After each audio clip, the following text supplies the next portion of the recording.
In this quick Python challenge, what is the output of this brief Python code? As you can see, we have a dictionary of fastest cars with the top speed in kilometer per hour listed here. These are the name of fastest cars in recent times as keys of this dictionary, and it's a small one. It has 5 keys.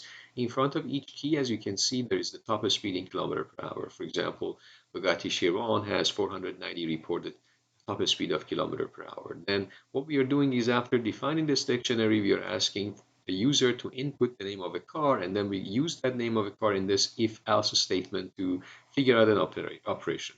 So let's say, for example, if the user enter Bugatti Chiron into let's say the input text, then what happens? Let me switch to uh, the view to run the code. So I have already have the code here. I'm gonna just quickly run it. If you run it, you get this question that says, hey, enter a car name. And if I enter a car name, let's say Lamborghini, that is not in the list. As you can see, since it received a Lamborghini name, that it checks in this if statement that the car is not in the dictionary, then go and print that the car name is not in the fastest list as I did.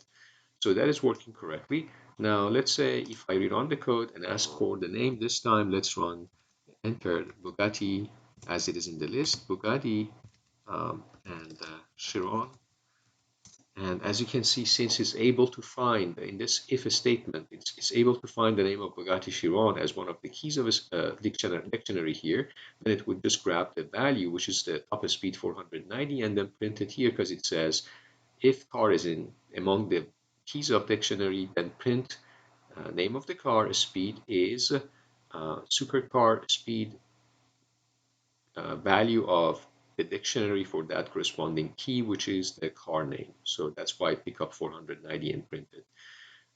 So in summary, what you see is when you are having this code and when you are then entering this input, then it will print out for you this outcome as expected via this if-else statement. I hope that this is helpful.